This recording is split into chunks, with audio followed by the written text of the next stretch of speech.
Okay, with that done, Steve, I think we are good to get on with the goddamn show. Spot Radio. This is Doghouse Spotted Radio. Come gather round, all ye bastards, and raise up a cock to this our stir. Ladies and gentlemen!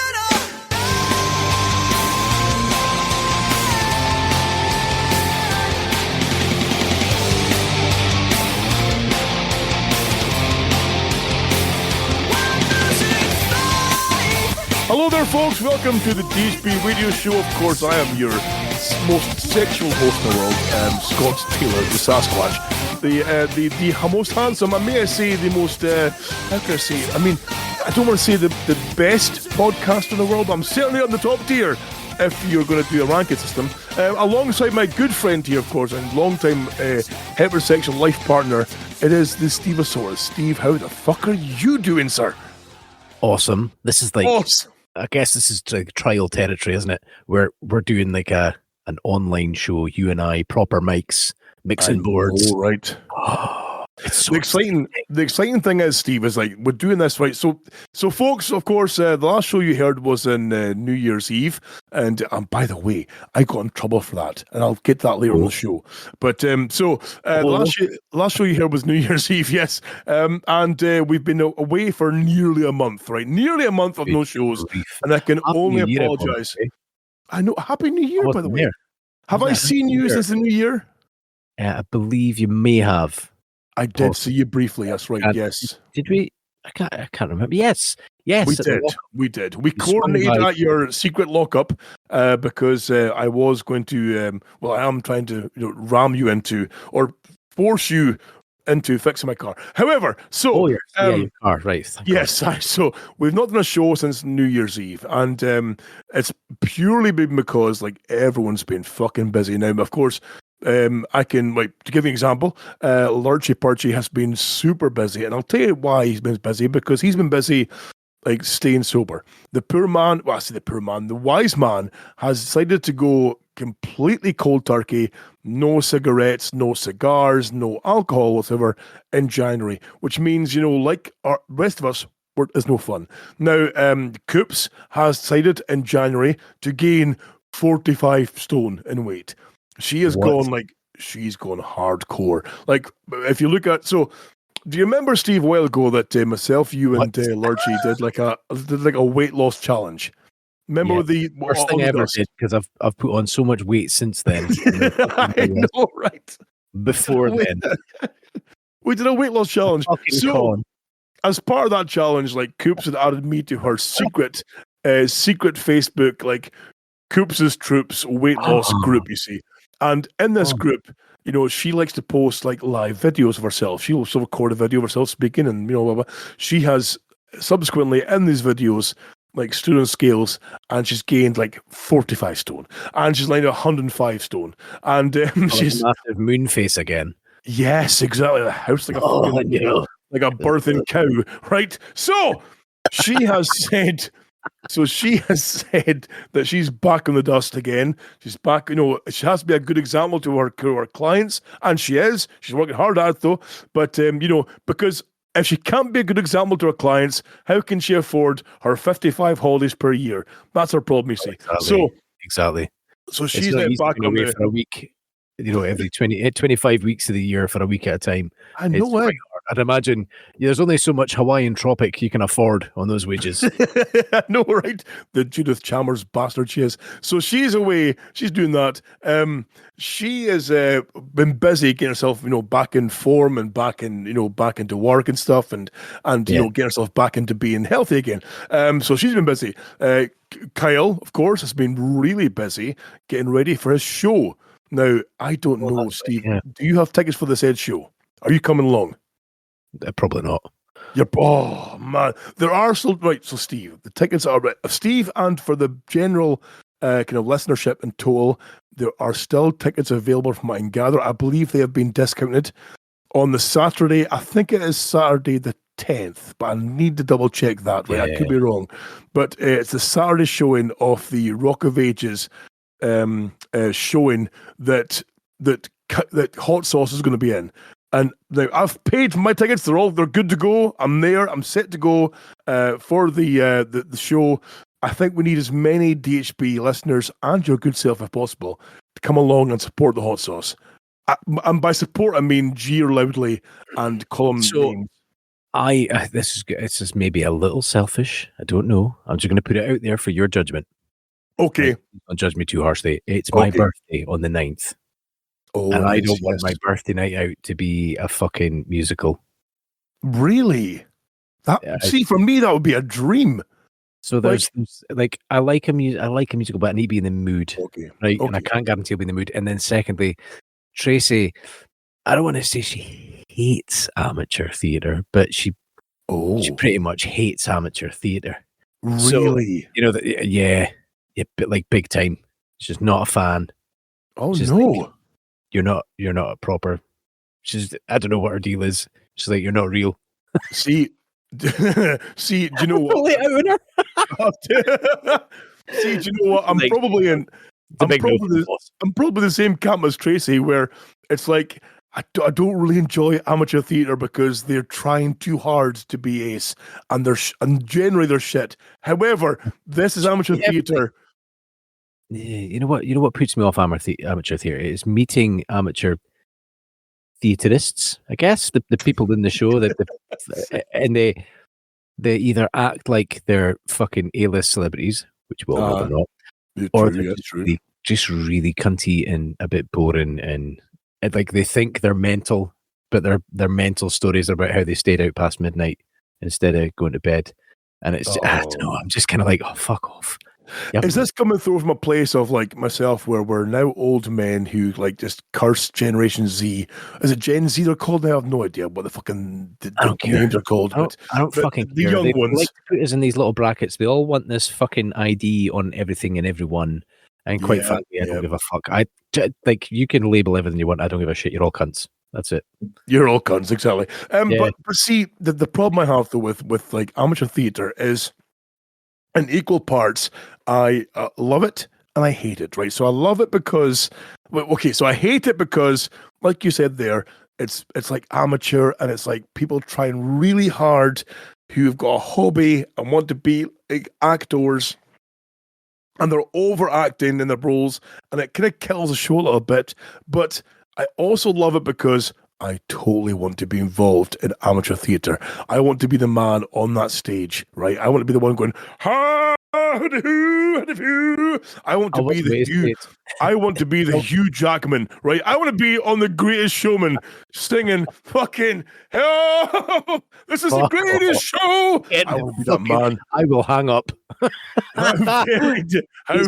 Listen, these amateur theatrist cunts are just as bad as these people that think they're like professional podcasters.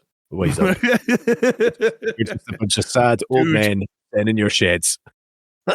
Garage, thank you very much. You're a shed, I'm a garage. I'm in my shed, okay. This is bad.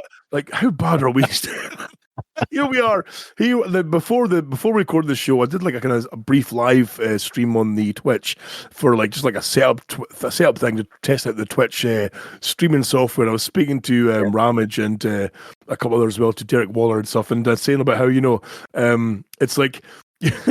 It's like here we are. Like when we started the show, I remember having like a pure kind of like ginger beard. Well, sorry, it's Dunray Sunset beard, like manly. But now it's just like salty, like seashore dusk thing going on here now as well too. It's so that I'm too old for this shit. Can I look about it now, innit? Here you are. You're a man who enjoys a cardigan these days. You know. Yes, I do. And I have an unfortunate scenario that happened at work. I was on my way to work and realised that it was fucking cold. And this was actually probably before Christmas. And I thought, you know what, I'll just swing by Asda. I'll spend fucking 15 quid on a cheap fucking top. Something that's going to keep it a little bit warmer for today, but be respectable for the workplace. Okay. And I'll go to work and I'll have a nice day. That'll be it. And I get there. And the guy, Daryl, that sits directly behind me, we looked at each other up and down. And he was also wearing the same 3-stripe Adidas trainers, same jeans, and the same cardigan. So obviously I looked at him and went, Steve. He looked at me and went, Daryl. Nodded at each other and walked on. And then our boss just ripped into us and got photos and sent it in. in a big Teams meeting with everyone in it. Oh, look at these guys. Wednesdays. Yeah. So just But see, so we now Steve, we've got selected weeks for those cardigans now. oh, do you? Do you have a rota? Essentially, yeah. I mean, we're all going to Trinidad soon. So he's away before I am. So I've said to him that you can have the cardigan right up to leave Trinidad, and then the 2 weeks in between, I'll wear my cardigan, and then we'll both be away anyway, and we'll be in Trinidad, and neither of us will need a cardigan. So you're going to Trinidad with work. What guan, man? So how does that work then? So you go lingo. I'm sorry, that's probably really racist, but yeah, that's I'm pretty sure that's where that kind of shit said, isn't it? I have no idea. I think so. Yeah. Yeah.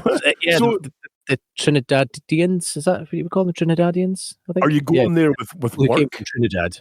Yes, for work. Yeah. So when you go there with work, how does it work? Do you get like put in like an encampment where you have to stay in and stay safe, or do you get like free roam the area and see the world and such not?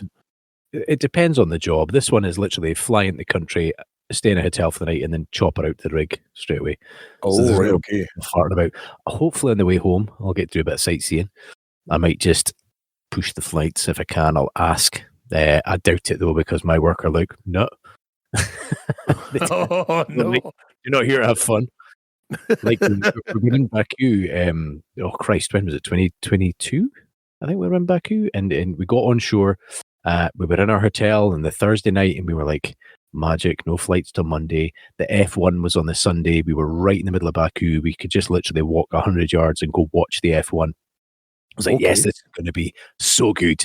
And we got in the hotel, and we all basically got a call saying, yeah, we've moved the flights to Friday. It's like, you motherfuckers. Oh, it's brutal. Holy shit. It was like, why can't you just leave it? Like, we don't need to be paid for our days here. We'll just stay and enjoy, you know? No. Friday flight, get him. It's horrible because I hear about folk like yourself who get sent away to these wonderful foreign locations and then get told you're there for like 2 days and you're sight only and you're straight back in. But then there's guys I know that I've spoken to, even through my work, who are former like offshore or like off or like remote workers who said, "Oh yeah, I got sent away to." For example, because I was speaking to one of our good friends, Jerry from Thurso, and Jerry was telling me that that he was sent away to he was in Japan, and like, oh yeah, you're in Japan, just fucking chill out there for a while, like Japan.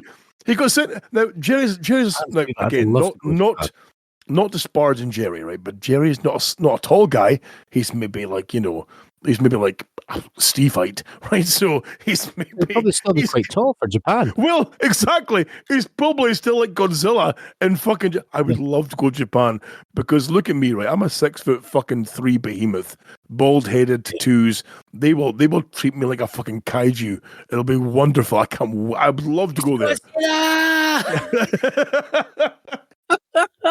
It's fucking gold. Oh, speaking of Godzilla, Steve, have you seen the latest Godzilla -1? I know I'm going completely off track here, but I need to ask you. I have to give you an honest answer. I've not seen any Godzillas because they look a bit wank. Oh, right, okay. Well, that's fair play. That's fair play because I've been a huge Godzilla fan since I was a kid, right? So I used to, when I grew up, I had like a small black and white TV in my bedroom. That's how old I am, right? It's fucking black and white TV. And I would lie up at night on Channel 4 watching Godzilla movies. That was my kind of childhood. See, now you say that's how old I am, but then you mentioned Channel 4, and that's not that old. Yeah, that's not that old, exactly, yeah.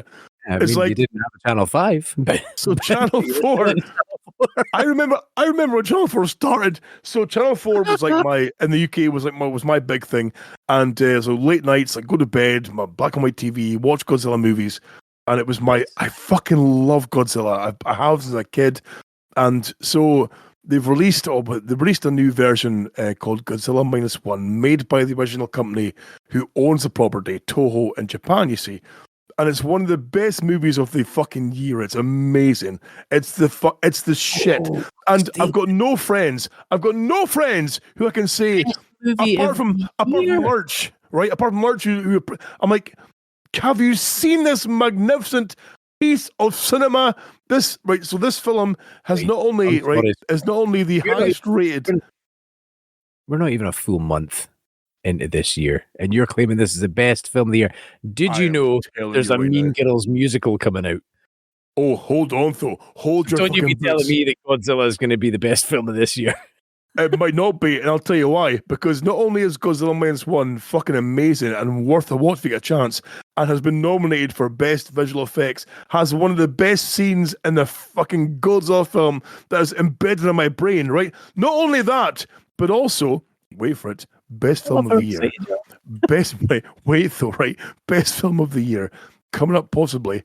Now, I was skeptical as fuck, as will you be, right? I know exactly what you're going to speak about here. Okay. I was skeptical as fuck. I'm like, you are pissing on my legacy, on my memories. How dare you? They've remade Roadhouse, right? They have, with fucking Jake Gyllenhaal of all people. Now, I kind of changed my perspective on him after the Spider-Man movies. I kind of thought, you know what, actually, I quite like him as an action star. Okay. I have seen a couple of his films. There was one he did where he was like he'd been blown up or some shit, and he had like only a couple of limbs, and he kept going through this time loop thing. It was weird as fuck. I think it was him. But it was a great film anyway. Yes. it might not have been him, actually, now that I think about it, but pretty sure it was. Yeah, he's grown on me in recent years. I think as he's matured, he's become a bit of a better actor. And I don't know if it's maybe better film choices that he's making in terms of what he's doing. Because I think some of the stuff he's done, I've been a bit like, it's a bit wank. So okay, right. Well, and then also, sorry, carry on. Well, I was saying the thing that got me was like Steve. I mean, you're a man like myself who spent a large career working as a bouncer. Right? You were working in town, you're bouncing. You were working that career. You were influenced as a young man by the film Roadhouse because Swayze was the tits, right? Swayze, Dalton. He'd rock in, there was 3 rules, of course. It was the double deuce. He was the boy, right? And when you heard they were remaking Roadhouse with Gyllenhaal and with Conor McGregor, I was like, man, this is going to be absolute horse shit. Yeah. Like, I like McGregor, but as an actor, are you shitting me? But here's where things, I think, could be redeemed, right? They released, like, a promo picture that has, like, several Easter eggs to the old films, like the things, the 3 rules and the double deuce and, and the monster truck going over the cars and stuff and blah, blah. But they also released a trailer. Now, here's the thing, right? This film's getting released direct to Amazon Prime, right? And I think it's February 21st. The trailer came out for this film, and it works. It fucking works. You've got Gyllenhaal, who is like a former UFC fighter, Dalton, right? He actually looks like I think he probably does just train to fight now, because he's fucking got the shape for it. He's fitting that very well. Absolutely, he looks the part. So he's toned, he's ripped. Watch the trailer, right? So here's where I'm convinced, right? So that he plays this kind of charismatic and a quirky, almost like Jack Reacher, kind of like, here's a squad of guys who are coming to batter me. Do you guys all have insurance? Do you have dental? He's quipping away. He slaps them all to the ground because he's fucking Dalton, right? They all get slapped to the ground. But do you remember in the original film where there was like when Dalton beats down the bad guys in Roadhouse, they then sent in like this uber bad guy, like the main bad guy who owns the land or wants to buy the land, with the old guy with the hot girlfriend. He sends in the guy, remember, who eventually gets his throat ripped out by Dalton. That's right? One, yep. Yeah. I think that guy is who's being played by Conor McGregor. And Conor McGregor has got that kind of like UFC swagger, like, you can't touch me, son, and that kind of like, I'm Conor McGregor. It's basically Conor McGregor, but in a film, right? And it works. Yeah. But the trailer, it works. I'm like, you know what? I'm fucking sold. And I think I've gone past that part of my life where I'm like, where I was getting offended by them remaking my childhood classics. Like, back in the day, I got upset when they remade RoboCop. I got upset when they remade, Total Recall. I'm like, you can't do this shit. The RoboCop remake, I didn't mind. The fucking Total Recall was a bit fucking shit. It wasn't the best, but okay. I'm like, whatever, But I think I really like the guy that was in RoboCop. I can't remember his name. Oh, the main lead in RoboCop. Yeah, He was in that Altered Carbon as well. I just can't remember his bloody name. Yeah, he also was in the Suicide Squad. Yeah. The second one. Yeah. So I forget his name, but he's a good actor though as well. So yeah. But I've gone past that period of my life where I'm like, I get offended when they try and remake these fucking classics. And Roadhouse for me is up there, like in my top 5. Offensive if they try to make it a fucking feminist movement thing. You know, where they like remade it with women. Well, there is one change, right, that I've seen so far, is that they have changed. The lead singer C. No, but they have. They have changed by the trailer so far. Do you remember the owner of Double Deuce? It's like, hey, Dalton, listen, I've got a Roadhouse up the road here. It's turned to shit. I need you to come and fucking fix things. The Roadhouse guy back in the day was like a kind of older, kind of heavier set, white man, Now he's a very diverse black woman, you see, who owns the Roadhouse. Okay. So of course, we have to move forward. Do they have a penis? I am not going to judge their gender. I can't gauge. I cannot. I will not assume. However, right, a stab. Fuck knows. Take a stab at it. Are they a toaster? Are they a fucking attack helicopter? Who knows? So, I've no idea. But I'm hoping so much though that it's not going to follow the kind of like Netflix Disney like agenda of like, white men are bad. We've all got to change everything to black people or lesbians or people. Okay, that's a bit. See, I think that's a bit extreme, and it paints you like a cunt, right? It really does, because then they just look like your stereotypical middle-aged white man, which you're kind of painting that fucking picture already, right? Okay. So, I do understand though that there just seems to be this general push on. Like, I don't know, I think it's seen as leveling the playing field. There's been so many years of the white guy hero that they want to now not have a white guy hero for a while. And I'm like, well, that's all well and good. But you're pushing it too hard that it's not believable. Yeah. No, I think my problem is that you're taking stories that have been based in characters who have been, for example, if you look at The Little Mermaid was based in an old Scandinavian, I believe it was, story, and that was a ginger white woman who was the Little Mermaid, who was remade as a black woman. You look at Snow White, right? Snow White again was I believe a German story. I could be wrong, but certainly a Gaelic story back in the day, or a Gaelic story back in the day. It's now been transformed into being this very diverse woman who's now doesn't need a prince to kiss her. Yeah. She's very strong and independent and blah blah. In The Little Mermaid's defense, it was set in the Caribbean, so like it kind of makes sense that it's a black mermaid. Okay. Well, and then when you watch the remake, it's all about the kind of the different geolocations of the mermaids, the 7 mermaids of the 7 seas. They all have a stereotypical look to their location, and because this is set in the Caribbean, Little Mermaid. True. Therefore, obviously not white. I see. But that's also stereotyping. That's like, from the Caribbean, she must be black. No. Okay, how do we play that one? Well. You can't. I don't know. I think I'm more in the kind of offensive, like, you're taking, like, I've got nothing against strong, diverse characters, as long as you create new characters that are strong and diverse. You have no need to take like characters who are already established and change them to fit a market. I think it's a case of like, if you're taking roles that are well known as being like, based in history of being a white kind of area, then why do you need to change those into black characters to make yourself more diverse? Why can't you create, like, for example, you look at Marvel who have kind of completely pushed aside a lot of their stronger kind of like male models and push this kind of very much female-led Marvel now. Of course, it's very much look at Captain Marvel when it first came out. Captain Marvel was this kind of very egotistical shit on everybody else. Just dislikable kind of woman who. Captain Marvel is literally like one of the most don't get me started on this. Captain Marvel is one of the most powerful Avengers. She's up there with Thor. Her and Thor are the 2 most powerful, in my opinion. Yes, Like they're but fucking the badass. problem is though is And that she's got every right to be like, yeah, fuck but the you. problem is though is that Captain Marvel in the films though in the Marvel film wasn't given that kind of backstory to show how much she deserves to be that character.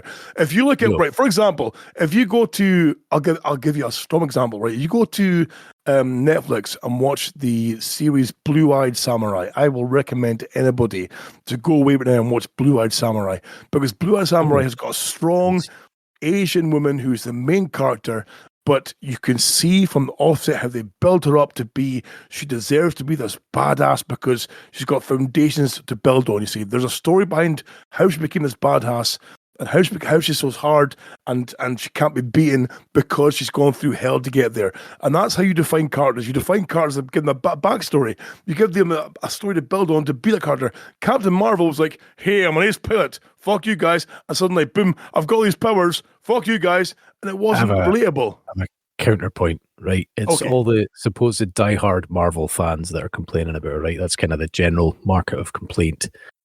The diehard fans should know her background. They should know she's badass.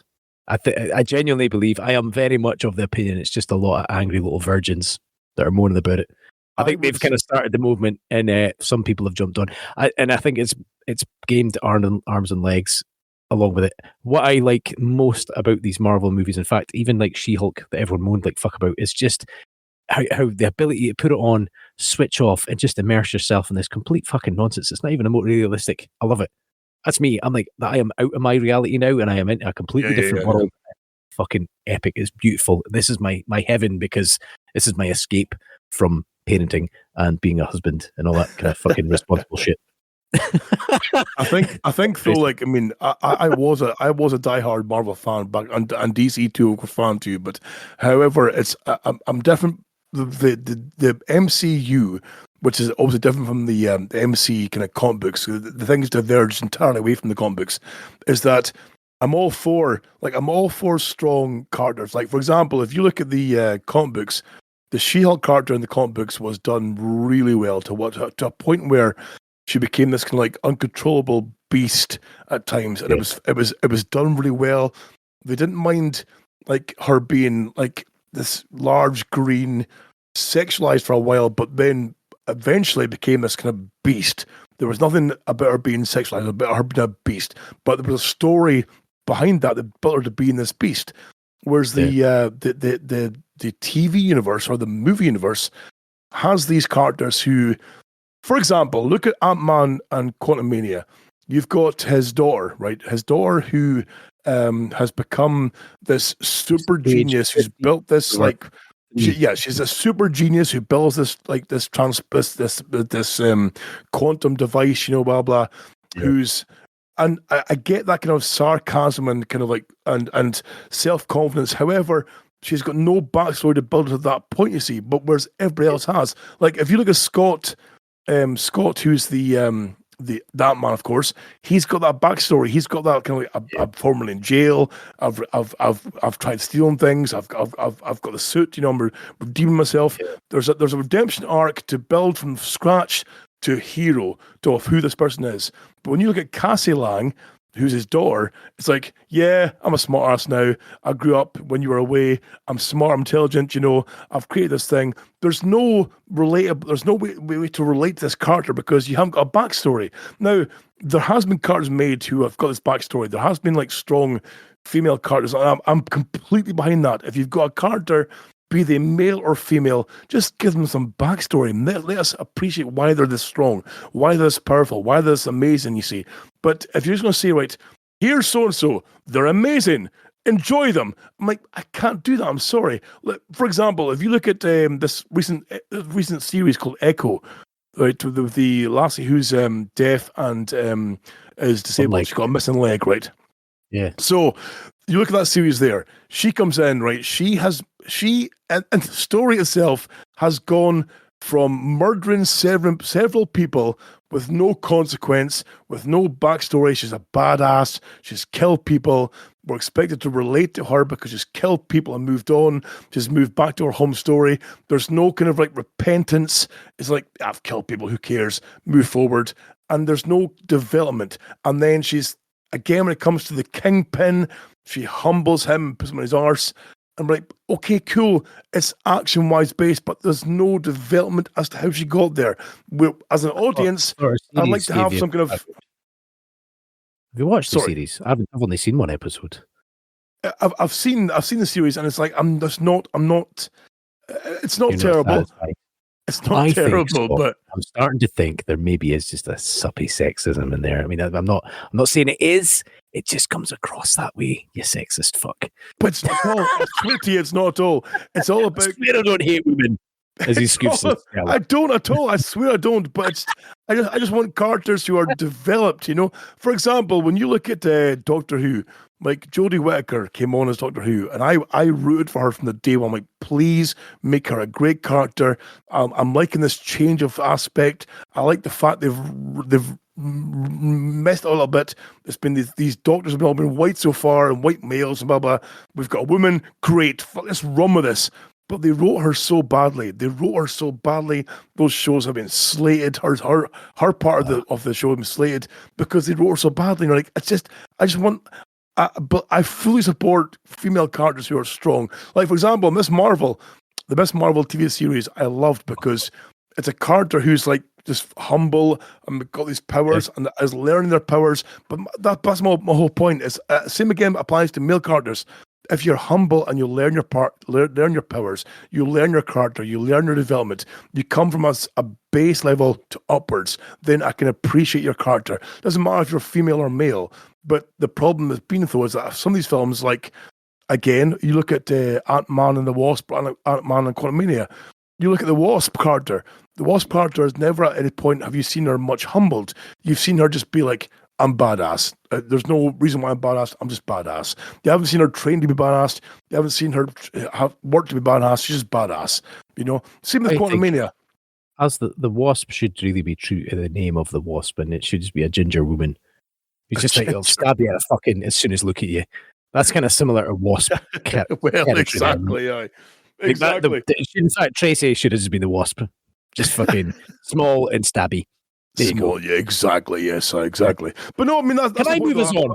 No, we can do, but I'm stressing the point that I'm not being sexist. I'm not being like, by any means. I'm not, it's just, I just would like to have an equal dispersion of development between female and male characters. If you want to have both in power, please develop them both in the same way. I'm not sexist, bitch. Anyway. Sorry. That's mean. I'm sorry. I know you're not sexist, Scott. I know you're kind of like I don't want to say a proud feminist. I know you do root for women as in women. No, I do. Absolutely do. That's why I want to see like the Rubens will tell you, like, for example, with She-Hulk. She-Hulk is one of my favorite characters, right? I love her. Yeah. I think she was done dirty in the TV show. Whereas I think the comic version. I think the problem we're seeing is male writers. Or maybe it's I can't quite understand. She-Hulk was entirely a female writership from my father. Yeah. What the fuck? Maybe we should female writers. Women writing. No, so messed up. No, it was. Okay. Here's an appreciation of women turn of events. Then, yes. Have you been watching the new Gladiators? My goodness, yes, I have. Loving it. Lord. So, for those of you in the US, for example, who don't know what we're on about here, the UK, because of course you had American Gladiators, which is a whole different thing entirely. The UK Gladiators back in the 90s was fucking big news. Was the big thing. Like we had some big old Jet, Lightning, Wolf, all, Shadow, all these big old cars. Like they went from like it was so popular. They recorded like a show every 3 days, like a show, like 3 shows per day. They were recording because it was so popular. The thing blew up. The records show that the UK Gladiators was the biggest show worldwide, for Gladiators franchise. Just fucking mental. So they've obviously brought it back on BBC. Yeah. Yeah, and now we have, let me do a quick head count. We've got 8 guys, 1, 2, 3, 4, 5, 6, 7, we've got Nitro, we've got Giant, we've got I'm prepared. I can list them off. Oh, sorry, go for it. In the male corner, I'm going to give you heights as well. Well, listen, before you do, right, read them out and let me commentate on them. Go. Give me a name. Apollo, 6'6".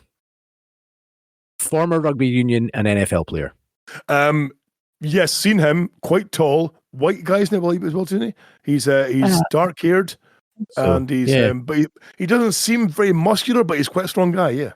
Yeah. He's got a kind of. It just looks scary. But 6'6". I mean, I don't understand how anyone's supposed to go into that game in my height and win. It doesn't make any sense. There's a guy called go to Giant. He's a beast. Giant. Yes, Giant is actually smaller than Apollo. He's not 6'5". What? But I think Giant. Now I'm going to throw this out here and see what you think. He looks a bit like Blair. He does look a bit like Blair. Yes. As soon as I seen him, I took a photo. That's a fair point. Put it into the Call of Duty chat and like, Blair, you been on the steroids? But then you've got a guy called I think he's called Nitro. Is there a guy called Nitro? Nitro, yes. Yeah. But he walks in, but his real name, Harry Ekinis Arigiti. I fucking can't even pronounce that. Jesus fuck. Nitro walks in to snap. I've got the power. He's a winner in my eyes. Yeah, yes. So he's Team GB Commonwealth, World and European Champion Sprinter. Oh shit, okay. That guy ain't fucking around, He's not fucking around. He's a beast, but he's only 5'11". I think he might actually be the shortest. So how do you feel about so far about the some of the new events in Gladiators? You know what? And the new referee. The new referee, I was ready for massive disappointment with the referee, but I think he's done well.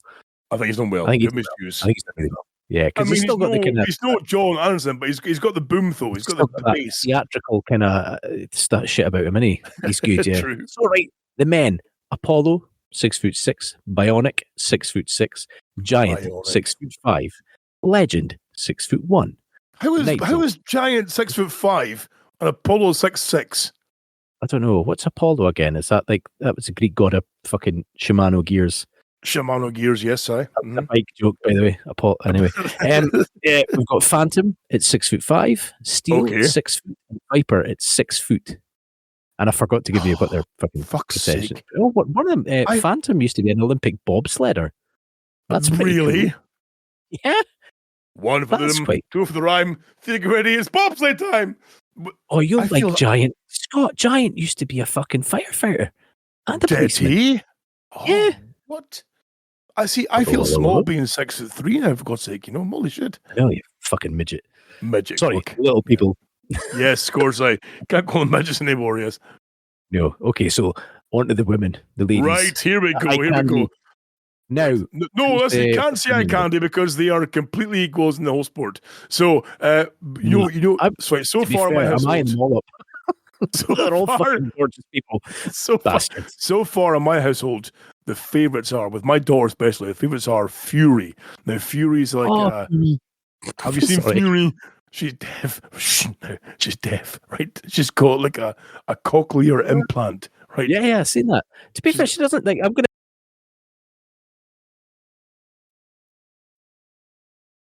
Frozen. Oh, yeah, I see that. Hello. Oh, there you are. Hello. Yeah, sorry. There we go. Are we back? Yeah, we're back. Yes, we're back. Yeah, we're live on air. Don't say fuck. So Fury. Fury. So yeah, I'm going to say something horrible.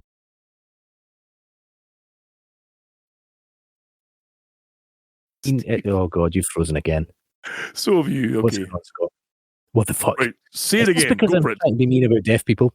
Do it? It probably is. Right, far away. I'm all ears. Or knocks I'm deaf. So go ahead. Fire away. She doesn't sound deaf. No, because she's got the cochlear implants.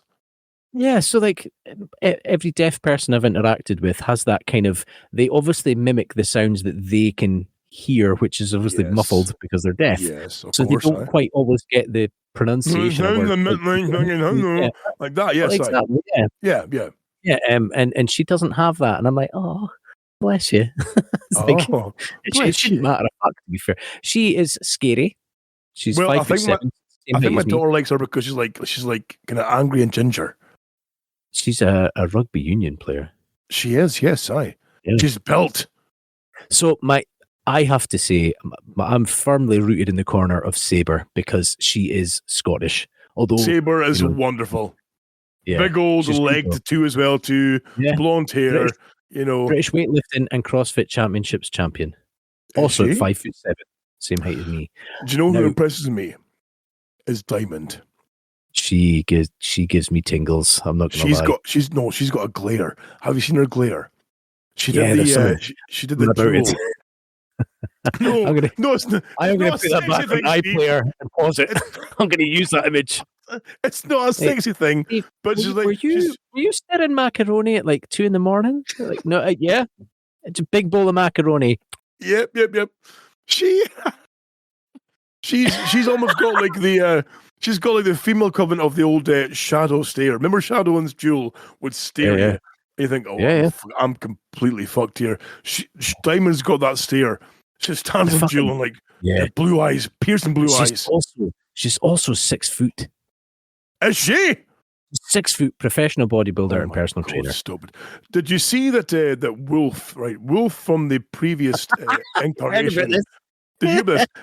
Wolf from the previous incarnation of the show was on like Talk TV doing an interview with Jimmy Fine saying, "Oh, all these new gladiators, they're poofs. I could fucking barrel them. Oh, I could wipe them all out." Oh, you're Who not. are they? Oh, I'm thinking about You know? someone else. So his son applied for the show, and they were like, "No, fuck off." Really? Yeah, and then they told him to fuck off as well when he asked to present. No, they Brilliant. didn't. Beautiful. That's gold. Yeah. I That was love the weird. fact that Word on I the love street. I love the fact though that in the new gladiators they've tried to create like a new wolf and the guy Viper. Now Viper's like a Albany. a 5 foot pish Asian guy who skills. He doesn't speak, he just skills. He's 6 foot. Bodybuilder and boxer. Yeah. I mean, he looks That's tough, looks but he just skills. He's probably quite doesn't lean being a speak. boxer, eh? No, Oh, okay. maybe it's like when you watch old Mandarin movies and the mouth doesn't move, but you get the English chat over the top of it. I will fight you now. I will kill you. I will hunt your family. Anyway, let's go through the female gladiators. okay. Athena, coming in at 5'4", Commonwealth, Okay. All England, British powerlifting champion. Athena, Right. she's a little Greek-looking thing. She's badass. There's looks one that's strong. shit, right? There's one that's shit who's like 19 years old. Who is she? Oh, the Or wee she's tiny like one. she's really the tiny one is young as fuck. Diamond? Yeah. Is it Diamond? No, Diamond's not young. Well, not There's she's not one the that's- young one. And There's one Diamond. that's young who gets like Dynamite, maybe. there's one that's young that got thrown about in the arena. You know the one where they had to get the ball in the middle of the Yeah, containers and Yeah, it's got like yeah. heaved about the place. What's her name again? My God. Dynamite. Is 5'5". it Dynamite? 5'5". She was getting thrown around by contenders. CrossFit athlete and national swimming champion. Oh, is she? Okay. Yeah. That'll be good for Comet. fucking 5'8", former elite gymnast and cheerleader, and once associated with Santa. With Diamond Santa? is a Comet, get it? Anyway. Oh, Diamond obviously okay. is the Okay, 6-foot but I'm professional push. bodybuilder and personal trainer. Dynamite is the CrossFit and swimmer. Electro, 5'8", sports model, fitness coach, and bodybuilder. Also a Yeah. favorite of my daughter, Electro. Yeah. Yes. Fire. Now, I like Fire's real name, Montel Douglas. That is wonderful. That's an 80s Montel. fucking singer, isn't it? Isn't it? That's totally an 80s singer. Yeah. 5'10", Olympic Okay. bobsleigh and sprinting champion. Okay. Pretty cool. And then you got Fui, rugby union player. And then Saber is our Fui. British weightlifting and CrossFit championship. Now, one thing I will say is, right, Okay. none of these gladiators appear as athletic as the OGs. Like, you remember Jet was doing like no handy flips and shit like that. She was fucking rocking that shit. She did the flip and then the hair flick. Yeah, yeah. Yes, Yeah. yes, of course. I I mean, we all probably Man. pulled our plonkers to that one at some point. look. Listen, I will confess now. Back in my youth, when I had a full head of hair, I had a full head of Swayze hair going on, like blonde mullet, looking suave as fuck. And we would get together, myself and the ex CEO of DHB, Mr. Bates, and of course Mr. Pink and others would get together in one house and watch gladiators. And Jet would come on, and it was like who could hide their erections the quickest? You know, like, oh my God, it's Jet. Oh, fucking Have you seen her nowadays, though? yeah. She's not aged well. Give her dues. Fair enough, you know. yeah, I don't think any of them Yeah. have. I mean, that takes its toll on your body, man. That shit's going to Well, fuck you up. Lightning though is still like a bodybuilder shit. Seemingly, she's still like ripped. But you think of the regimen she has to go through to stay in that shape. I mean, like it's easy done to just be like, fuck it. After a while, you must just eventually be like, oh fuck, Let's have chips. Yeah, let's get Domino's. It's 2 for 1. Yeah, you know what I mean? Get Domino's. So how do you feel so far about the remake? Are you happy enough with the remake so far, or what do you think? Because it's kept a lot of the like the bit with the travelator and all that. The final one, it's all the same. The music's the same. The atmosphere is similar. It's like I love it. I'm like, this is so nostalgic. It just reminds me of being like a young teenager. TV dinners on a Saturday night was what we got. We're allowed to sit in the living room with our burgers and chips. You'd watch Gladiators, or usually it was like Knight Rider 18 first. Oh, yes. And then you'd sometimes get like Noel's House Party after. That was always a bit of that needs to come back, by the way. That was ace. I don't know why they stopped. Noel's House Party was the tits. Do you know what? It's like, yeah. And I'm not ashamed to admit this though, but Noel's House Party was TV fucking gold back in the day. However, the best part was Mr. Blobby. Mr. Blobby was the best. Now, I even bought like the VHS collection of Blobby's best bits because I love them so much. Like I could watch that show and go, okay, Noel's House Party. He's got celebrities. He's like hidden cameras in people's homes, Yeah. But when Blobby came out, I was in proper tears laughing. It was the game where they got put in the glass box with the fucking money. And they had to catch all the money and all that. That was pretty cool. Oh man, but the thing is, like the show was great, but when Blobby came, but the problem is like Noel Edmonds is like a conspiracy theorist. He's seemingly totally mental. He's like pushing all this like COVID jab kind of bullshit. But Blobby was the best. Like Blobby would come out, and I would probably be in tears laughing at him wrecking shit. And even like the remember the 8 out of 10 cast did like countdown. They brought in Blobby and for an episode, and I was ruined. Right, I'm like an old man now. I was ruined by Blobby being there. Just the best thing. I have sworn for years I need to make a Blobby suit for Halloween. To walk around and wreck shit. That would be my dream thing to do. My God, he's like an all year round Grinch, isn't he?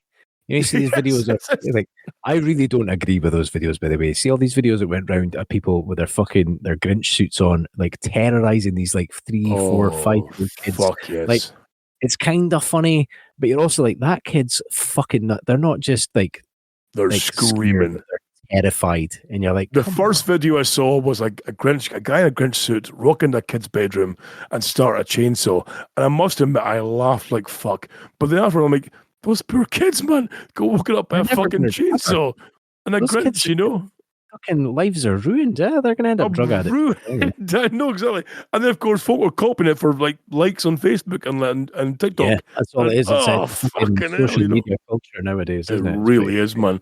Oh dear me. Speaking of doing things for likes, did you see the guy that got stuck? He didn't even do it for likes. The guy that got stuck in the urn at New Year. I didn't hear about this. No, what the fuck is this all about? Because you did mention before, saying, "Have you heard of this guy?" I'm like, not a clue. I'll tell you on the show. What the fuck happened on New Year? It's just literally this guy at a party decides that he's going to get in an urn. And as in like a small urn with ashes. No, it's a fucking big urn. It's a fucking big ass burn. If you go onto Twitter, so it's not Twitter anymore. It's X.com, isn't it? Oh yes, of course. X.com. You know what I mean? Everyone knows what you mean when you say Twitter. Exactly. Formerly known as Twitter. Yes, I. Yeah, at the Wapple House, the Wapple WAPPLE House. That was the original post, and it shows you this guy. It's like a full ass grown man with a side parting, unfortunately, has got into this urn, and it's just him sort of sat in the urn with his arms crossed at the top, like looking like the genie coming out to grant a wish. No, stuck, can't get up. And you see him try to get out, and then it falls over, and folk try to pull it, and he's screaming. He's like, no! It's honestly one of the funniest things I've ever seen in my life. I would have been tempted to just everybody lift him up and drop the cunt so it breaks. Out you get, you prick. Oh, for fuck's sake. Steve, can I ask you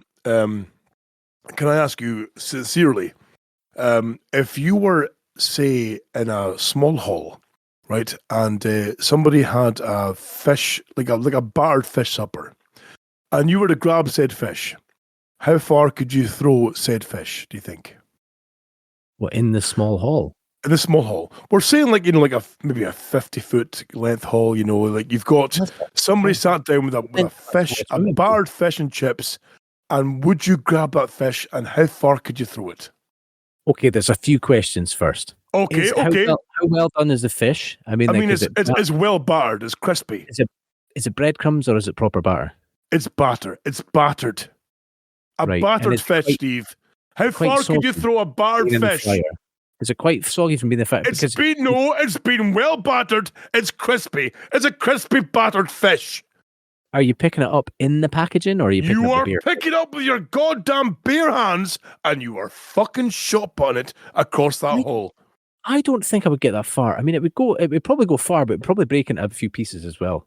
Because you've got to think a deep fried fish, it's going to be like it'll break up quite easily because it get quite hot. So that meat's going to be tender, breaking apart quite easily. So I need to tell you a story. I think I would get it the length, but there'd also be a lot of mess along the way. Yeah, fair true. I've got to tell you a story. Not to overthink it. There's a guy called Ian that I used to work at the doors with many moons ago, and Ian's a listener to the show, and he'd said, "Look, I've got a story for you, but don't give my last name, but I'm Ian, of course. Not the Ian that you know from the Warzone thing, but Ian was like, right. So Ian told me a story about how he'd gone with his good lady." And his good lady, now Ian and his good lady are more in senior years now, you see. They were like the old school bouncers. When we were bouncing, they were like the older tier, you see, So they've had their days. The big bucks. Exactly. So Ian and his good lady, now his good lady enjoys a suppy bingo, right? So, a suppy fancy bingo. Exactly, yeah. All the 8s, 88, two fat ladies. So they enjoy a bit of the old bingo. And they'd gone to the bingo, him and a night out, because of course when you get that, a bit older, a nice night out, a bit of bingo, a dabber, pads, get 3 or 4 books, you go, you're off and away. So they've gone to the bingo and they've played a few like small kind of cash games. That's great, dab away. They've won fuck all, but what we'll do, love? We'll get a few drams in and we'll get a meal, you see. So she gets whatever she gets. So romantic. Exactly, I know, right? So it's a wee pause between games. You know what? Ian says, I'll order the fish and chips. So that's grand, right? Fish and chips. Comes to him in the bingo. Now, what the problem though is that in this bingo hall, which is a big bingo hall in Aberdeen, well known, down in a very industrial estate, not far from where we used to live, Steve, bingo hall. So they've gone there, and nearby there's a table of the specials, right? Okay, there's people who care in the community, people who are out with their handler, right? With equal opportunists who fancy a bit of bingo, right? So Ian tells me that they're enjoying their lovely bingo games and their meals, and interspersed by in the background, that's fine, of course. You appreciate that folk have got difficulties, that they maybe they make sounds in the background, and that's fine. That's okay. And so I can't talk. Like Tracy quite regularly tells me off for the noises I make when I'm playing Call of Duty. Exactly. Usually insulting the French. The French, yes. So you're at the bingo, right? And you've got I can't say specials. You've got the people who are like special needs, right? Who are out with their parents and 80s, right? Yes, they're a bit touched, right? They're out with their handler for a night of the bingo, and one of them keeps saying, "Ha, ha," and Ian's like, you know what? We're trying to ignore the ha, ha, ha, just repeatedly. It comes to the big money game, right? The big money game is when everyone's heads down, focus, let's win some big cash here, right? Fucking if you breathe wrong, a pensioner's going to stab you right nearby. Yeah. I've been to this kind of game. So it's a big game, right? And the pensioners are they are focused. Ha! Ha! In the background, ha! Fucking, here we go. Ian is ignoring the ha-ha-has in the background, you see. Quite rightly. So you've got to concentrate. But now, bear in mind, he's still sitting there with his, his fish and his battered fish and his chips. They're away to get started in their meal. His wife, I believe, I don't know what she had. We'll presume a spaghetti, right? We'll presume. Nice. So Sensible he's choice. sitting there with his lovely plate of, battered fish and chips and probably peas. Ha! Ha! In the background. Big game. Eyes down, big game, right? Push your food to the side, get the books in, get the dabbers out. It's the big game. Ha! Ha! Ha! In the background. One of the pensioners on the table to Ian's right-hand side, has gone, oh, well, you shut up, right? To the spesh, who's like 2 tables down from That's Ian's unkind. left. It's unkind, right? Yeah. But now, even though this pensioner is a woman, according to Ian, with a very woman voice, the spesh spins round in its chair, right? And gives Ian the fucking death stare. Like, proper, like, just zooming in focally on Ian, like, crowling, fucking, because like Forbes when he got the horn. Yes, exactly. Like Forbes doing a sexual encounter, the spesh thinks that Ian's the one who's called him out for being loud, you see. Oh, And Ian's trying to focus on his book and do his dabs, right? Do his dabs with his wife, who's, night out, give her a treat. Yeah. The pensioner's like, oh, for fuck's sake, to his right hand side. The spesh is giving him the death stare. 2, 3 numbers called, he's happy, that's fine, dabbing away. Still getting the death stare from the 6 foot plus spesh. Eyes burning into him. Eyes burning into him, exactly, aye. But then what happens is the spesh gets out his seat, and Ian, of course, being a former bouncer, is spatially aware. He's aware of his surroundings. He can see. He's like, corner of the eye. Oh, here we go. It becomes. He's now on the back foot, defensive, in his chair, just waiting for the strike, you see. The spesh storms over from 2. I can't say spesh. I'm so horrible. The care of the community member walks up from 2 tables down. Right, storms up to. Live. You can go back and use. It's not live. I can do that.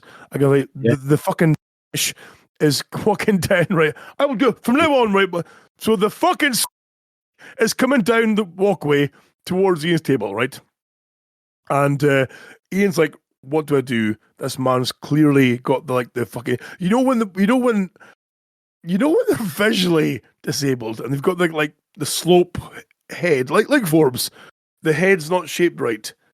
It's like almost like a cone, if you will, in some respects. It's an acronym for that, isn't it? Like DAB or something. I don't like digital audio broadcast. So it comes. Oh, cool. Why are we so mean? We're grown up now, but we don't need to do this. We don't need to hate everyone, and yet we don't. We're mean for no reason. The goddamn we're like the girls comes walking down the fucking walkway, stands over Ian in front of his dabbers, his pads, and his plate of battered fish and chips and peas. Leans over, picks up his fucking fish, right? In his palm, and fucking stop puts it. Oh, fuck goes the hole, right? Haddock! Now, bear in mind, this is a hall full of pensioners and people and families playing a bit of bingo. There's a man in a bow tie and a fucking tuxedo on the stage going 88, 69. The fucking thing flies over the crowd and hits somebody in the back of the head like 50 yards away. Boom! Fucking bloof! There's fish. Bloof! Exploding over the place, right? This poor man. What the fuck? A bit of fish, right? Ian's like, what do you do? I can't get up my seat and knock him out because he's a fucking right? So I can't knock him out. What do I do, right? The fucking fish, right? Then gets out of his then walks back to his seat and sits down and turns his back like fucking nothing's happened. Like, what do you say? Ian then has to go and wave over a manager who's already sprinting down towards the guys with a fish in the back of the head. See what's happened. To wave him saying, "Look, the fish was mine. Can you maybe give me a new fish, or can you can you maybe replace said fish, or can what happens here?" Like, what the fuck? Oh, And this only happened like seemingly like I think in November it happened seemingly from what I can gather. But holy shit! So speaking of people with special needs, Oh, what hold are we on. making a fucking People with what? Sorry, with okay. yes, those ones. So what are we making a fucking Stevie Hawkins being an Epstein client? What?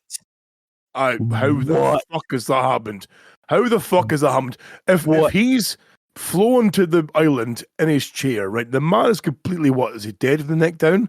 Essentially, Yeah. how is he getting any kind of like? Is he? But seemingly, again, allegedly, he had a thing for the midgets, right? He had a thing for the midget porns. Are you looking up? I am looking at. I was actually thinking of. I was away to send you a link, and hopefully you get the audio off it. But I can't find it. It's from a program called Brass Eye, where they get celebrities to like. They made like fake statements, like, "Oh, watch out for pedos online because they do this sort of things," and then and one of them's Christ, I can't even remember the presenter's name now, but he's like telling you to check the keyboard because it might smell like hammers and all this sort of shit, right? And one of the things is about how they managed to sexually assault a child with a penis-shaped sound wave. Just so fucking stupid. All I can think of is that's probably the height of what fucking Hawkins got up to. What else is he going to do? Blowing a straw at them? Like, but that was his thing, though. It was seemingly that he had a thing for midgets. That it was like he'd rock there in his chair. Yeah, I don't know if watch midgets fucking do their thing. Yeah, so apparently he wanted them to solve equations on a chalkboard that was too high for them. He did not. That was sorry, little people. So he wanted little people to solve equations on chalkboards that were too high for them, as far as I'm aware. Like, part of me is like, that can't be real. That sounds like real, how there was always surely. somebody at school. Every school had a rumor about a guy that fucked a dog, right? Oh God, yes, every school did, even our school. Yeah, it's so ridiculous that you're like, very good, and you have a laugh, but you're like, no, they didn't. Genuinely, Steve, our school had a rumor about a guy fucking a dog, and even though we knew fine it was not true, we're like, I could fuck a dog. Walking through the school, and everyone's like, arr, arr, arr, arr. Brilliant. Steve, before we wrap things up, let's go on to the DHB emails. Oh yeah. You've got some mail. Beautiful. We've got an email here that says, hey DHB fuckers, just wanted to say that your show is the tits. And by the tits, I mean that both Scott and Steve look like a swinging pair of fat girls' milkers. Thanks. Speaking of Steve... I like that I'm still being sexualized even though I'm fat. I know, exactly. Speaking of Steve, can I ask him for some advice? Ooh, when performing an upper decker in your pal's toilet cistern, how best do I brace myself in a squatting position over the landing zone? Do I just squat down and lean on my knees? Do I brace against the wall behind me? What if my feet slip out from the porcelain seat and I land arse first in the cistern water? Any advice appreciated? I'm going to a Hogmanay party hosted by my ex. This is an old email, by the way. And I've been filling up on as much fibre and storage as I can for the last while so that it's a proper depth charge. Cheers, cunts, from Top Cunt Alec in Stonehaven. Alec, right. Okay, so here's the thing. When you're filling the upper chamber, you can put the lid down and just use it to brace your feet. So you can literally... But then lift the lid off the cistern, and you could probably use the edge. I mean, if it's a porcelain cistern, I think you'll get away with sticking your arse on the edge of it. It's not gonna break. It's porcelain. But then the problem is, Steve, is like when your feet are braced in that lid, even this like the cistern or the lid itself, it's not like a really kind of like, unless you got trainers on, you're not getting a lot of grip. Go barefoot. Allow your feet. Okay. So you're saying like strip off completely from the bottom half, right? Breeks off, shoes off, socks off, everything. Just get completely naked for the entire thing, just in case. Okay. Good call. And I say just in case you slip and knock yourself out, because how funny would that be? Being found completely naked on the floor, shit all up the wall, cistern lid off, lying there with your feces up their back. Everyone's like, why is he naked? What the fuck? Gold. Genius. They'll Steve, never know what you're up to. I have one more email for you. And it's For me? Two emails for me. yes, No one well, ever emails for me. This is exciting. I say it's for you, it's for all of us, but I'm going to ask you though, you see. And it's the previous email was for There's you. no one else here. Well, the previous email was for you back in Hogmanay, but you weren't available, you see, you know. So, but this one here is, hi guys and girls. A big fan of the show and a bit nervous to write in because I don't want to be torn up into. But here goes. How do I convince my partner to lose some weight? I love her, but she's gained a fucking ton of weight these last couple of years. And because she started wearing dark glasses all the time like Lurch Monster, it's like living with a midlife Roy Orbison. Nothing puts me... Nothing...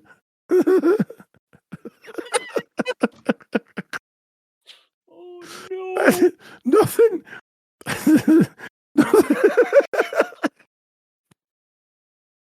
Living with a midlife Roy Orbison. So, nothing puts me off... Nothing puts me off sex more than the rolls of belly cunt and the sound of Roy Orbison singing "You Got It" ringing in my head. Yeah. Any advice on what I should do from Robert, Tom, and Turriff? Oh, dude, that's a tough one. It's a tough one, man. If your relationship's that solid, you should. And this is a genuine answer, right? If your relationship's that solid, you should be able to just have a genuine conversation with your other half without upsetting them. You'll know what language they'll respond to, right? So you should be able to say, "Look, you know, I'm struggling here. Your weight's kind of like it's not helping. Is there anything?" And you don't say you need to sort it. You know, you need to say, "What can we do? What can I do? How can I help? Do we need to cut down takeaways?" You know, like let's be perfectly honest about it here. That it's a sensitive subject for a lot of people. Me, because I'm fat. But you know, I think a lot of us probably feel it after lockdown as well. Yes, and you know, as much as I'd like to take the piss, but it's an age-old trope, slagging off fatties, and we do that enough to you, Scott. So I think, sorry, mate. So in all fairness, I think this deserves a genuine answer, and I think, in all honesty, if your relationship's solid enough, you should be able to have that conversation and say, right, you know, if you want me in on this as well, let's do it together. Try and work through it. I don't think it's, you know, like, it is a sensitive subject for some people, most people nowadays, because it is, yes. As a COVID. Well, we've all been in lockdown and COVID and stuff, and people gain a lot of weight. Yeah, let's face it, you know, New Year's has passed. We've all gained weight from big meals and whiskey and cheese and blah blah blah. You know, it's So I mean, I think you need to be honest as well. And like, some people think, oh well, you know, it shouldn't affect your relationship and that. But it's like you've got to be able to fucking find them like physically attractive. You can't just ignore being repulsed. True, exactly. Repulsed, but you have to be able to look at your partner. Repulsed may be a strong word, yes, but I get your point. Yeah, you've got to be able to look at them and be like, oh fuck yeah, you know what I mean? Oh, hemming, exactly. Yeah, exactly. And even if, you know, like, I've had partners in the past that have gained weight, and they've not gained weight to the point of being like, you know, I've not been broken. And to be honest, exactly. Like I've had exes where I'm like, oh my god, you just have like a mess, but like you've become a mess. But luckily, I think we're both in the punk camp. We're like, we've got wives who are like, who are still like, oh hemming, you know, we're very lucky. We're very lucky in some respects. Like you and I are not like as slender as we were back in the day. Yeah. However, our wives have kind of like stayed kind of like, okay, you're hot, you know. We compromised. We got so far into the game, we realized that if we wanted our women to stay hot, we had to put up with a bit of mental instability. Yes, exactly.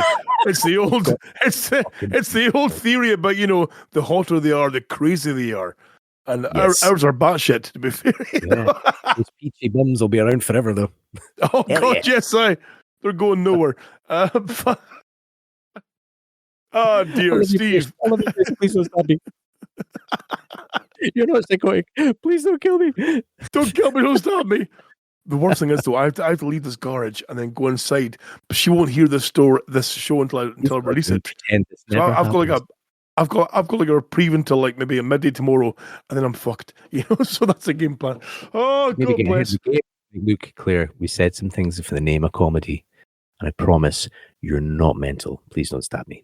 See, luckily she knows I say things in the name of comedy, and I get a fair bit of slack, you see, you know, but occasionally, but then, Steve, do you find, though, that, like, occasionally you might go too far? Like, you like, as podcasters, who've done it for like 15 years, like occasionally you see things that they take to heart, and you're like, oh, shit, I went too far. Yeah. So, and it's not so much. There's been times like I've completely dropped the ball in that respect. Of recent, what the fuck is that stuck to my arm? Of recently, I have said things to try and invoke reaction. Things that I don't give a fuck about them. I don't think they mean anything. In particular, there's the word faggot that Kyle gave me a pass on for using, and that really irks Tracy. And likewise with Rubes. I find it hilarious how irritated people get by the word. Yeah, so likewise. It's really childish, but I'm always like, I use it just to get a reaction. I don't mean it. I don't hate it. I certainly don't want it to be used. Exactly. It can't be construed in any other way when it's used, right? So I get that, and I probably should wind it in. But the kick for me is just how fucking irate people get over it. And I'm like, exactly. Faggot. Faggot. I know, but it's almost a hangover. They're sitting in the fucking car in one of the first scenes, paging Dr. Faggot, and everything's I know, right? But even like there was one day when Rubes and I were in the car and we headed Aberdeen, went by Lurch's place to get some food, and as we're leaving, Lurch and Hot Sauce were outside having like a some fresh air stroke smoke if need be for Lurch's case, and I pulled away, screeching tires, going faggots. And I got the absolute roasting from my wife. How dare you say that? I'm like, but I'm just my friends, you know. I'm like, I don't mean it. My friends. Like, oh my God. But yeah, you're right. Faggots is a word that completely pushes the buttons. Such a faggot. That should be their response to people getting upset about it. Don't be such a faggot. Oh, I know, but you just get get no sex for at least 3 months. 3 months. That's exactly it. The first two. Oh dear me. Poor us. There is a little guilty pleasure in winding folk up, though, right? I mean, like, oh God, yes. I can't help myself. I still reminisce about times when I used to use Facebook all the time, and you'd have the local FUBAR news. Oh, they would post things, and I would deliberately stir it up. Like my favorite one, my absolute favorite was they had there was complaints about the traffic at the new car park. At the time, it was a new car park that we built at the hospital. It was the first Christmas kind of time after this car park had been built, and people were saying, "Oh yeah, traffic's not moving," and it's because there's a slight slope out of the car park, and then a give way at the top of the slope. So it meant if you were lucky enough to get up the slope, you had to keep going to get out, or you weren't getting out. So it caused a lot of problems with the traffic flow, and I think at that point the one-way system kind of went counterintuitive to driving on the left-hand side of the road. So it kind of fucked things up a bit. By the by, massive uproar. Everyone's complaining on FUBAR News. Oh yeah, traffic's mental, blah, blah, blah. And me, sitting in my home, not been out of the house all day, I reply, it was fine for me. I just got back from doing my Christmas shopping and I got out there, no bother. And people went fucking mental. Yes. I remember that. For parking. You know, there's people with family members in hospital. I remember that. It was gold. I was like, but there was space. It's okay. I'm not hurting anyone. There was, I mean, again, I miss you being on Facebook for FUBAR News. So for those of you who aren't in Aberdeen based or do worldwide, FUBAR News on Facebook is like kind of like a local kind of Aberdeen based kind of like, here's the latest news and gossip and people say there's a dog shitting in the walkway over here, and you know it's proper petty shit.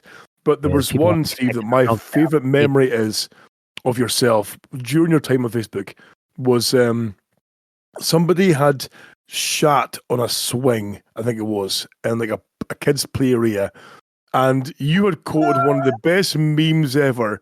Like, so they're like, oh, disgusting, they're shit in a swing, and some animal has wiped their shit in a swing, and it's a kid's play area, blah, blah. So Steve then leapt down with a comment, right, from the best meme that you'll ever know, the meme of the Glasgow. Well, it was fucking one of yous, and it was capital letters just saying, it was fucking one of yous, and I fucking lost my shit laughing. And the amount of like serious responses saying, oh, how can you cast judgment? How dare you? How do you guess who it was? How people could have problems? Fucking wise up, you know. It was either people going nuts in that direction, or they were fucking loving the fact that I referenced this and like, yes, there was no middle ground. Nobody asked. Everyone knew. No, everyone knew. The people who knew, and the people who didn't were like, horrified. How could you say that? It was fucking gold. Banned from a group. No, what the fuck? It was just during COVID time. And this was just before I came off of Facebook, but they put up something about, I can't even remember what it was about, 5G transmitters being installed. And I had put a comment about, I think it was, my physics is quite shoddy these days. I can't really remember. Someone I'd made a comment being like, everyone knows that 5G puts out non-ionizing radiation, and that's like fact. I'm sure ionizing is the one that kills you. Non-ionizing doesn't kill you, right? So radio waves are just radiation, yeah. Okay. It's literally a scientific fact. If I've got this the right way around, non-ionizing radiation is radio waves. Rubes will fix it next. Rubes will know. So I'd put up this comment being like, "Oh yeah, you got to be careful with these non-ionizing radiation." And then, I got kicked from the group, and then the guy started bad mouthing me. Everyone being like, "Oh, Stephen obviously thinks that fucking COVID's a joke and blah blah blah." And I'm like, "No, you don't get it. It's a science joke, you fucking plum." But apparently, this guy's really bad for getting like salty with people. Anyway, so really okay. Fuck him and anyone that looks like him. And those it was fucking gold. Like, I mean, that was one thing that I felt bad about you leaving Facebook for, was because some of the comments about that thing was gold. Like even now on Twitter, like if you don't follow Steve on Twitter, go and follow Stevosaurus at Stevosaurus at STEEV Asaurus. It's fucking some of the comments you make on a lot of posts on there. I love. I don't think you get the respect you deserve. Some of the things you say, It's usually me just retweeting something that's either quite sensible or meant to be quite sexual, and I'm either really, really off the mark with my comment, or I'm just taking the piss. Yes, so like if they're trying to be sexy, I'll be like, and it won't be. Obviously, my response will be like, "Oh, what's that all about?" Or if they're trying to be serious, I will be like, "Oh yeah, absolutely," and then drop. It's like you'll see like a Twitter kind of like X influencer. It's like posting pictures of themselves with the boobies out and like looking suave, going, "Tell me a thing I don't know." And like Steve will retweet it saying, "Did you know a pigeon can fly fast enough than a speeding police car?" It's like, what the fuck? It's that kind of gold. It's fucking ace. Right, listen, folks. We're going to call an end to tonight's show. Thank you so much for hanging around tonight for this DHB 274, I believe it is now as well too. Steve, thank you for being available for this Mano and Mano show. Nice. Can we do more of these? This feels like old school DHB, where it's a just little bit, yeah. Can we do more of these kind of mano things? I do like this. Even Discord, if need be, we're just sitting having a chat and banging away. I do enjoy it. Yeah, a bullshit. Yeah, I think next time we should involve way more alcohol. I only had one rum there. I have got I would like to go back to my Twitter for 2 seconds at Stevosaurus. If you would like to A, give me a follow, or B, just go and check out my page. I do have a question up. Probably need to scroll down. It was from a few days ago. It's 5 days ago, so it's only got another 2 days to go. And the question is, you've got a yes or no answer. That's all I need. Okay. Would you subscribe to my OnlyFans if it primarily involves me eating Monster Munch sandwiches? Oh. Please like and retweet so I can get a better feel for demand. Now, currently, 67% yes, 33% no. I'm guessing that's 2 yeses and a no. Oh, now, okay. I'm not saying I'd be charging a fortune. I'd maybe charge like £1 a year. Oh, £1 a year. And then maybe once a fortnight, I'd go on, eat a Monster Munch sandwich and just have a wee rant about the last couple of weeks and speak some bullshit. But I think if enough people subscribe to that, then that means I can pay for a new fucking soundboard for my setup and we can have fun. I too can beep out saying bad words. I too can have fun. I can host. Like ish and Steve, listen, I have a new idea for us, right? A new kind of money raiser. If you go to footfinder.com, right? That you can then go on there, create an account. Is this along the lines of Knicker Sniffer? Kind of, yes. Hi, but listen, hear me out, right? So Footfinder, I believe it is footfinder.com, is that you can create an account where you sell photographs of your feet, right? You can create a seller account. Now, listen, there's a market for like husky males. Like with their feet. Now, my feet Wait, listen. Wait, hear me out, right? What you do is, like, my toenails are still red. Like, so during Christmas time, like, Buddy the elf who visits our house, and that elf bullshit, painted my nails red. They're still partly red because, I can't clean it off and I'll let it grow out. Who gives a fuck? But I'm going to post photographs of my feet on feetfinder.com and see if I can make cash. People pay for these photographs for high res, so they get a thumbnail, right, of what they can expect. They pay the hard cash, they get the full res photograph of your feet. My thumbnail is going to literally be my thumbnail because it looks like a toe anyway. And then they'll be sorely disappointed that they paid £3 for a fucking thumb. But then the money we can make a hand job you'd get from a thumb hand thing. Steve, I think that you and I should both create feetfinder.com accounts and see how much money we can make in a month, right? Like experiment, exactly. Are we allowed to use our feet as well? Good point. Or not even just the waves. Can we use people we know's feet?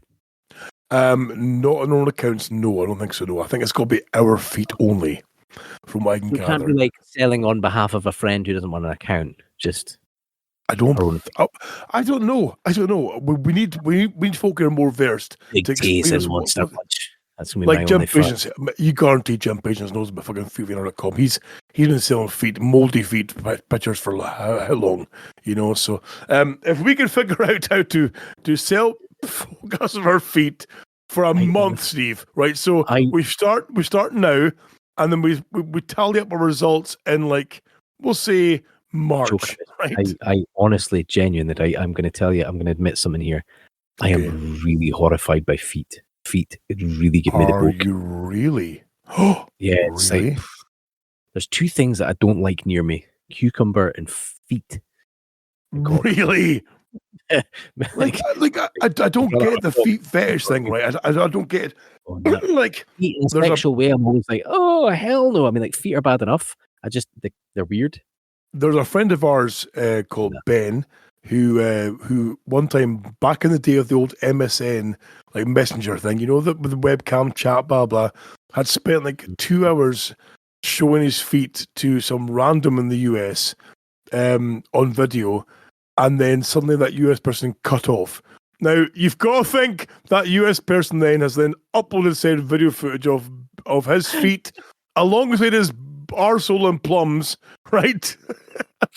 Is this the same Ben? Most likely, if I remember correctly, would this be the same Ben who has probably stuck things up his own bottom on camera? Yes, the same Ben. Right, so the same Ben who has endeavoured to have like his feet on some, like, a woman he thought he was speaking to on MSN Messenger was like, yeah, go show me your feet and your bum hole at the same time, And he's got his bum hole spread open. He's got his feet there. He's got his tacker bagel. It's all hanging down.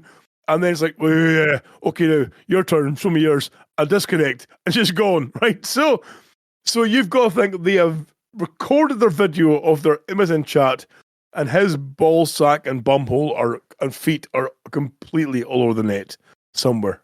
If this is the same Ben, which it may not be, but I'm pretty sure it is. It certainly begins with K. Right, so I remember being on a night out with this Ben, and walking down Mowbray past the strip bar. And one of the ladies was out having a fag, And she's like, "All right, Ben, how's it going?" Ben's like, "Oh, all right, how's it going?" Oh, yeah. Says hello, but just kept walking. And once we got out of earshot, he's like, "Yeah, she's been up to her knuckles in my arse." Can't help, man. And that was the start of the night. I believe that as well.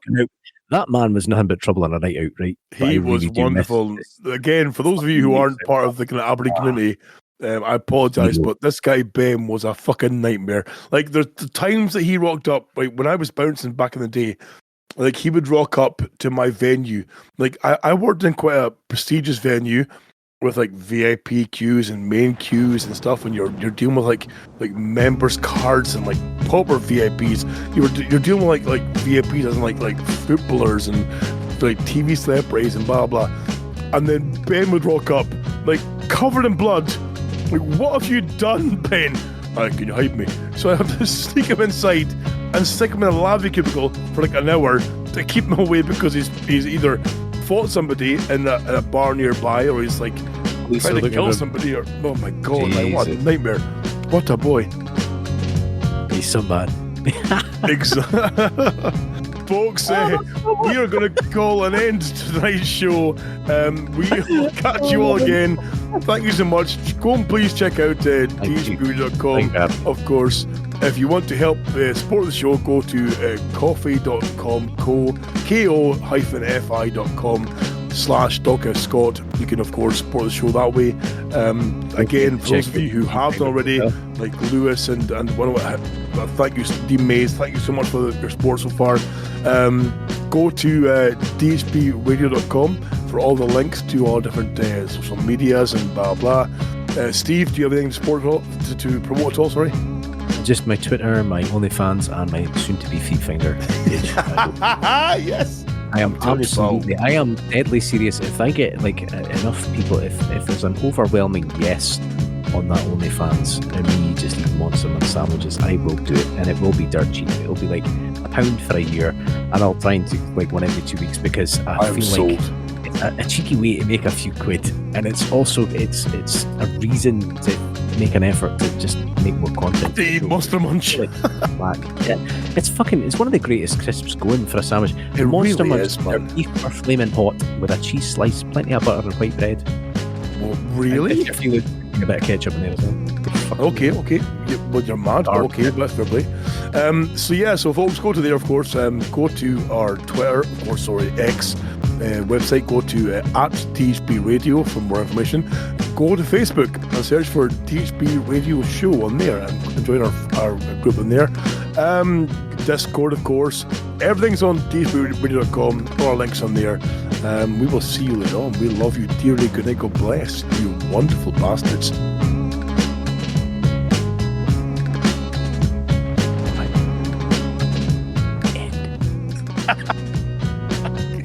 That'll do. That'll do, doggy. That'll do.